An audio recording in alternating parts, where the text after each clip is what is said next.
જય દ્વારકાધીશ મિત્રો. તો જો આપણે સીઝન પ્લાવ મારવાનું ચાલુ છે.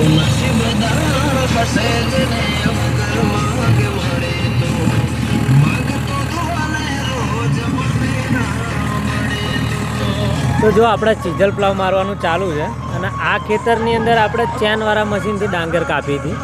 એટલે આનું ઉપરનું માથું એકદમ કડક થઈ ગયું છે.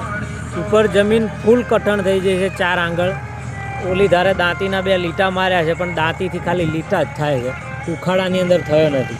અને જો આ ચીજલ પ્લાવથી કેટલો ઉખાડ થયો.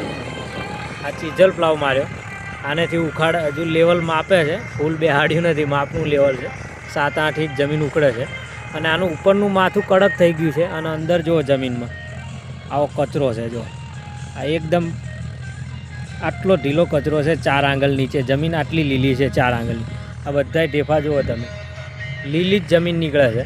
ખાલી 4 જ આંગળ સુકાઈ છે. અને આની અંદર ડાંગર કાપ્યા આજે 12 થી 13 દિવસ થયા છે.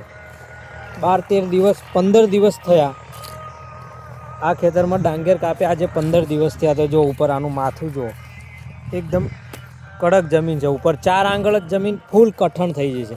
કારણ કે ચાનવાળું મશીન ફર્યું એટલે એના ટોર ઉપર લાગી ગયો છે. પેલી નીચેની સાઈડ આપણે દાંતી મારી છે, ખાલી દાંતીથી ઢહેડા થાય, લીટા જ થાય છે.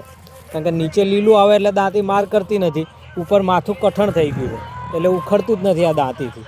અને જો આ ચીજલ પ્લાવ, આ ચીજલ પ્લાવથી ઉખાડી છે. જો આ 4 જ આંગળ જમીન સુકાઈ છે, બાકી કચરો જ છે બધે. જોઈ બધા ટેફા જુઓ, 4 આંગળની નીચે બધી માટી કચરો જ છે એમ ફૂલ એકદમ. આ સિચ્યુએશન, આ જમીન સુકાય જ નહીં. આની અંદર 8 મહિના પાણી રહે છે. ચોમાસાના 4 મહિના, શિયાળાના 4 મહિના. પછી આ જમીન સુકાવાનો કોઈ સ્કોપ જ નથી. એટલે આપણે આ ચીજલ પ્લાવનો ઉપયોગ કરીએ છીએ. કારણ કે આનેથી ઉખાડ કમ્પ્લીટ થાય. આ બધી જમીન નીચેથી જે લીલી નીકળે છે બધી 5 દિવસમાં એકદમ કમ્પ્લીટ સુકાઈ જાય છે. આપણને મોટો ફાયદો ચીજલ પ્લાવનો આ છે. અને ઘણા એવી મેસેજ કરતા હોય છે કે ભાઈ વધારે જમીન ઉખાડવાથી ખાર આવે. જમીનમાં ખાર નીચે હોતો નથી, જમીનમાં ખાર ઉપર હોય છે. એટલે ખાર કોઈ આને ચીજલ પ્લાવથી નથી આવતો. હા, અને જમીનનું વળું બદલાય, 1.5-2 ફૂટે જમીનનું લેવલ બદલાતું હોય. પણ આપણે એટલું બધું ઊંડું જવાનું હોતું નથી. 10 ઇંચ 12 ઇંચ તો ઇનફ છે. 1 ફૂટની નીચે જમીનમાં જવાનું આવતું જ નથી. એટલે 1 ફૂટ સુધી કંઈ જમીનમાં ગમે તેટલો ઉખાડ કરો તો કોઈ ફેર પડે નહીં જમીનમાં. જો કારણ કે જમીન સુકાય તો જ જમીન ઉપજાઉ બને.